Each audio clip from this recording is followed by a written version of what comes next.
हर हर महादेव. तुम्हा सर्वांना श्रावणी सोमवारच्या खूप खूप शुभेच्छा. सुषमाज किचनमध्ये आपले स्वागत आहे.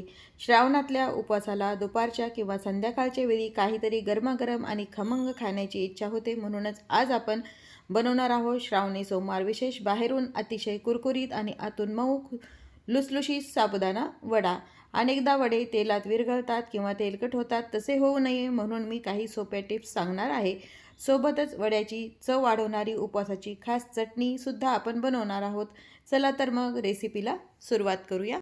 श्रावणी सोमवार विशेष साबुदाणा वडा बनवतोय. त्यासाठी इथं मी साबुदाणा छान असा मऊ होईपर्यंत असा भिजून घेतलेला आहे. 7 ते 8 तास साबुदाणा छान भिजला गेला पाहिजे. व्यवस्थित 3 पाण्याने धुवून घ्यायचा आणि नंतर 1 इंच पाणी त्यावरती ठेवून साबुदाणा भिजून घ्यायचा. 2 उकडलेले बटाटे मी मॅश करून घेतलेत. अर्धी वाटी भाजलेले शेंगदाण्याचा कूट आहे, उपवासाचं मीठ आहे, हिरवी मिरची आहे बारीक करून घेतलेली आणि थोडंसं कलर येण्यासाठी लाल तिखट वापरलेलं आहे. आता हे सर्व छान एकत्र मिक्स करून घ्यायचंय. आता हे साबुदाण्याचं सर्व साहित्य आपण मिक्स करून घेतलंय. थोडासा तेलाचा हात लावायचा म्हणजे हे पीठ हाताला चिटकत नाही.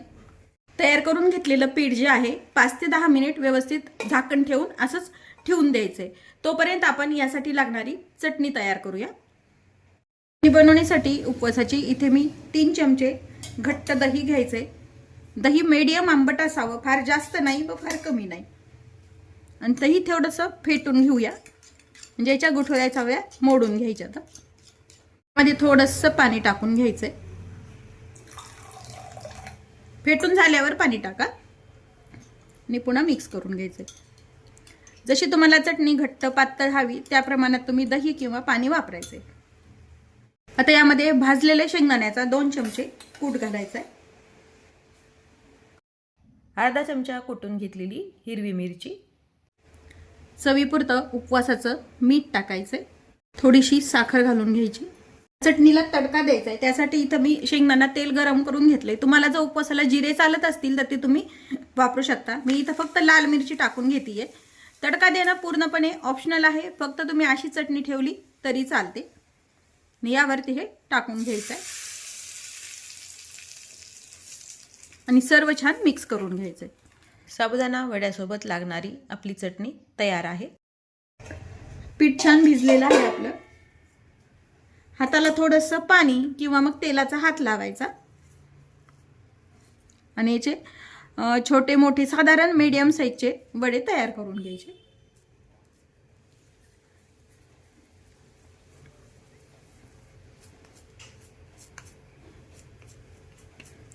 या पद्धतीनं मी साधारण मीडियम साईजमध्येच वडे तयार करते. खूप जण या मधल्या याला होल पण करतात मेदू वड्यासारखा. तसं केलं तरी चालतं. दोन्ही पद्धतीनं तुम्हाला दाखवते. तेल किंवा पाणी लावा हाताला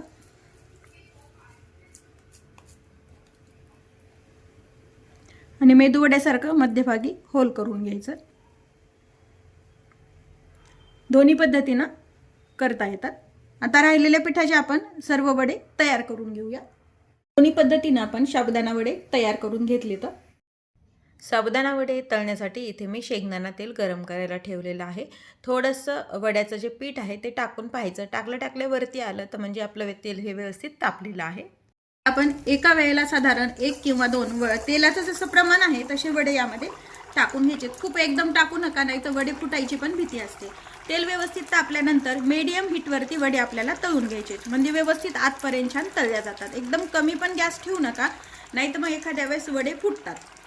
वडे फुटू नये म्हणून बटाटा व्यवस्थित छान मॅश केलेला पाहिजे, साबुदाणा व्यवस्थित भिजलेला पाहिजे. त्यामुळे तसं जर केलं तर अजिबात वडे हे तेलामध्ये फुटणार नाहीत. जेव्हा आपण तेलात वडे टाकतो तेव्हा टाकल्या कधीही चमच्यानी किंवा मग झाऱ्याने हलवायचे नाही. थोडा वेळ जाऊ द्यायचा आणि मगच हे उलटून घ्यायचे. नाही तर काय होतं, डायरेक्ट टाकले जर आपण वडा हलवायला गेलो तर तो तेलामध्ये फुटायची शक्यता असते. तर 1-2 मिनिट झालेत. व्यवस्थित पाहू शकता तुम्ही, हलक्या हाताने हे हलवून घ्यायचे. आता वडे हे आपल्याला उलटून घ्यायचे. तर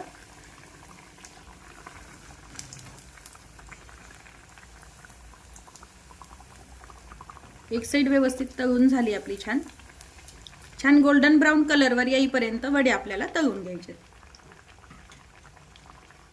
वड्याचा कलर छान बदललेला आहे आणि तळून पण झालेले आहेत, पाहू शकता तुम्ही। अगदी कुरकुरीत वडे हे तयार होतात। एका जाळीवरती मी टिश्यू पेपर टाकून घेतलेला आहे, यावरती हे टाकून घ्यायचे। आता दुसरे जे आहेत प्लेन वडे ते पण आपण तळून घ्यायचे। तर पण वडे एक साइड तळून झाली आहे, उलटून घेऊया।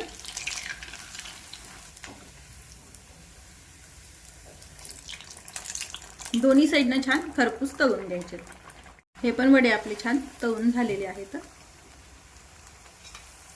तेल पूर्ण निथळून घ्यायचे, पाहू शकता अगदी कुरकुरीत हे वडे तयार होतात आणि जाळीवरती काढून घ्यायचे। याच पद्धतीने थोडेसे वडे आपण तळून घेऊया। पाहू शकता अगदी कुरकुरीत असे हे वडे तयार झालेले आहेत। तोडून पण दाखवते मी तुम्हाला एक। आजपर्यंत छान तळल्या जातात। तुम्हाला एक तोडून दाखवलाय, आता दुसरा दाखवते। पाहू शकता अगदी तेल पण खूप कमी लागते हाताला, बिलकुल तेलकट कमी होतात हे वडे या पद्धतीने केलेले। थोडेसे वडे आपण तयार केलेले आहेत, यासोबत तुम्ही आपण तयार केलेली चटणी सोबत अगदी चविष्ट लागतात हे वडे।